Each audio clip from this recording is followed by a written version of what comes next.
আমাদের যে জাগ্রত জুলাই জনতা আছে, তারা যদি দেখে তাদের নির্বাচিত সরকার ঠিকমতো কাজ করছে না, আমি মনে করি এ জনতাই তাদেরকে ঘাড় ধরে ক্ষমতার মসনদ থেকে নামিয়ে দেবে। আইনের শাসন চাই, ভয়মুক্ত পরিবেশ চাই, সমান সুযোগ থাকতে হবে সব দলের, স্বচ্ছতা এবং জবাবদিহিতা নিশ্চিত করতে হবে। যোগ্য নেতৃত্ব প্রসঙ্গে আমাদের আরও সচেতন হতে হবে। এখন নেতৃত্ব মানে প্রভাব নয়, ক্ষমতা নয়। Leadership is about responsibility. A nation's future depends on the character of those it elects. জাতির ভবিষ্যৎ নির্ভর করছে কাদের আমরা নির্বাচিত করছি তাদের উপরেই। চলুন দল মতের ঊর্ধ্বে উঠে দেশকে ভালোবাসি, সবার আগে বাংলাদেশকে রাখি, বাংলাদেশের স্বাধীনতা সার্বভৌমত্বে এক থাকি। 1971 সালে আমরা স্বাধীনতা অর্জন করেছি, আবার 2024 সালে আমরা দ্বিতীয় স্বাধীনতা পেয়েছি। আমাদের মনে রাখতে হবে মেজর জেনারেল অবসরপ্রাপ্ত এম এ জলিলের অমর উক্তি, অরক্ষিত স্বাধীনতাই পরাধীনতা। রাষ্ট্রীয় স্বাধীনতা যদি জনগণের রাজনৈতিক অধিকার, অর্থনৈতিক ন্যায় বিচার এবং জাতীয় সার্বভৌমত্ব রক্ষায় ব্যর্থ হয়, তবে সেই স্বাধীনতা কার্যত পরাধীনতা। আজ আমরা 24-এর সহস্র শহীদের রক্তের উপর দাঁড়িয়ে নতুন বাংলাদেশের কথা বলছি, স্বপ্ন দেখছি। এটা শুধু স্বপ্ন নয়, এটা শুধু স্লোগান নয়, এটা আমাদের দায়িত্ব। এজন্যই আমরা চাই সুষ্ঠু নির্বাচন, কারণ সুষ্ঠু নির্বাচন ছাড়া গণতন্ত্র কেবল খোলস। আমরা চাই যোগ্য নেতৃত্ব, কারণ অযোগ্য নেতৃত্ব জাতির সম্ভাবনাকে শৃঙ্খলিত করে, আর যোগ্য নেতৃত্ব সেই শৃঙ্খলা ভেঙে দেয়। ইতিহাস আমাদের শিখিয়েছে, the ballot is stronger than the bullet. ভোটই হচ্ছে একটি জাতির প্রকৃত শক্তি, অস্ত্র নয়। এখন সুষ্ঠু নির্বাচন বলতে আমরা কি বুঝি?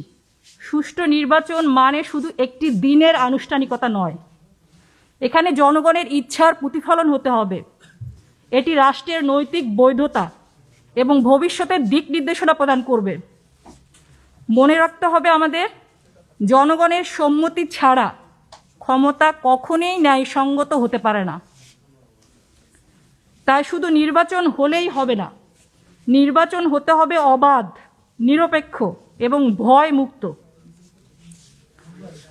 Democracy is not just the right to vote, it is the right two live with dignity. যেখানে ভোট দেওয়ার অধিকার আছে কিন্তু মর্যাদা নাই, সেখানে গণতন্ত্র অপূর্ণ। আমরা মর্যাদার সাথে আমাদের ইচ্ছার প্রতিফলন ঘটাতে চাই নির্বাচনে। তাই সুষ্ঠু নির্বাচনের জন্য যদি আমি সাম আপ করি, আমরা কি চাই? আইনের শাসন চাই, স্বাধীন ও নিরপেক্ষ নির্বাচনী প্রতিষ্ঠান চাই, ভয়মুক্ত পরিবেশ চাই, সমান সুযোগ থাকতে হবে সব দলের, স্বচ্ছতা এবং জবাবদিহিতা নিশ্চিত করতে হবে। এগুলো কোনো পক্ষের দাবি নয়, এগুলো হচ্ছে আমাদের জাতির অধিকার। শহীদ শরীফ ওসমান হাদির মতের সাথে সম্মতি জানিয়ে আমিও দাবি জানাই, প্রতিটি ভোট কেন্দ্রে সিসিটিভি ক্যামেরা থাকতে হবে, যাতে জনগণ দেখতে পারে তাদের ভোট ঠিকমতো গণনা হচ্ছে এবং এখানে কোনো জালিয়াতি হচ্ছে না।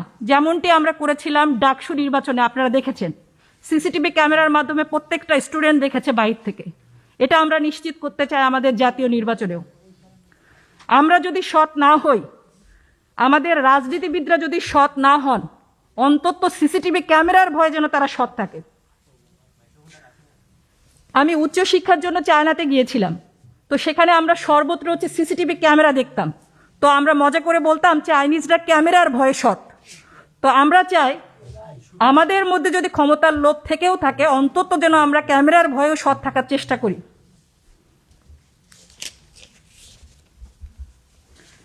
আর যে বিষয়টা আমি কথা বলতে চাচ্ছি সেটা হচ্ছে যোগ্য নেতৃত্ব।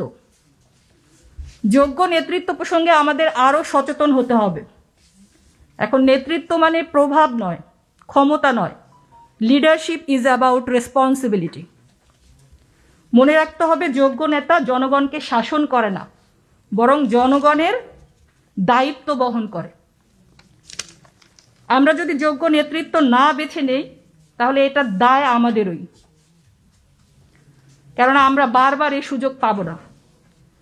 আর মনে রাখতে হবে, আমাদের ভোটে অনাগ্রহ, আমাদের নীরবতা, আমাদের উদাসীনতাই অযোগ্য নেতৃত্বের পথকে প্রশস্ত করে।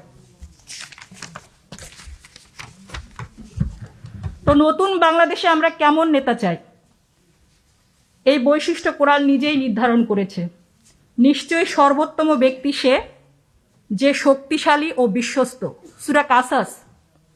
এখানে শক্তি মানে হচ্ছে দক্ষতা, জ্ঞান, সিদ্ধান্ত নেয়ার সক্ষমতা।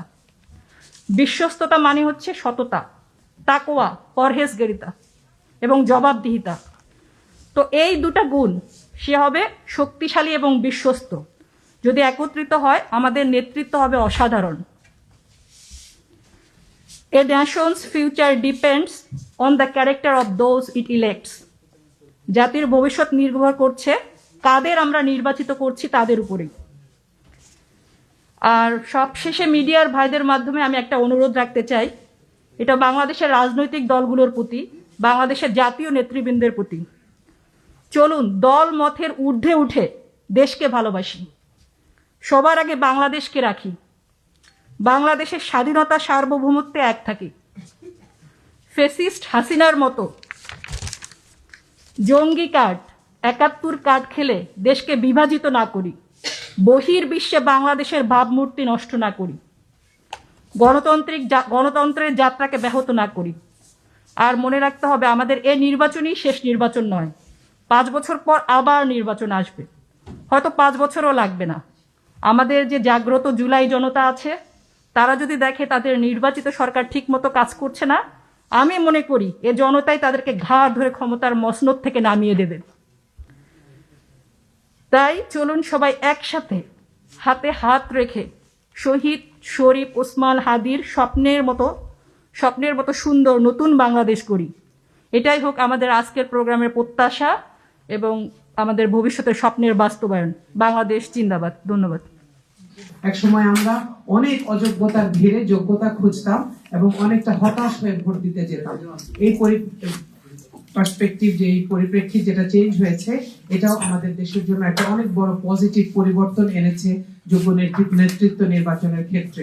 আরো একটা পজিটিভ পরিবর্তনের কথা আমি বলতে চাই, সেটা হচ্ছে বাংলাদেশে এখন ইয়াং জেনারেশন, তরুণ প্রজন্ম, জুলাইয়ের প্রজন্ম যারা যুদ্ধে নেমেছে, যারা প্রাণ দিয়েছে, তাদের একটা বড় সংখ্যক নাগরিক বাংলাদেশের রাজনীতিতে একেবারে ফ্রন্ট লাইনে তারা কাজ করছে। তারা দেশের মানুষকে নিয়ে কাজ করছে, তারা রাজনীতি নিয়ে পড়াশোনা করছে, তারা দেশের মানুষের মুক্তি নিয়ে কথা বলছে, সুন্দর সুন্দর প্রতিশ্রুতি আমাদেরকে দিচ্ছে। এই ইয়াং জেনারেশনের এগিয়ে আসাটা আমাদের দেশের রাজনৈতিক ইতিহাসে একটি অনেক বড় এডিশন, একটি অনেক বড় উপহার আমাদের জন্য।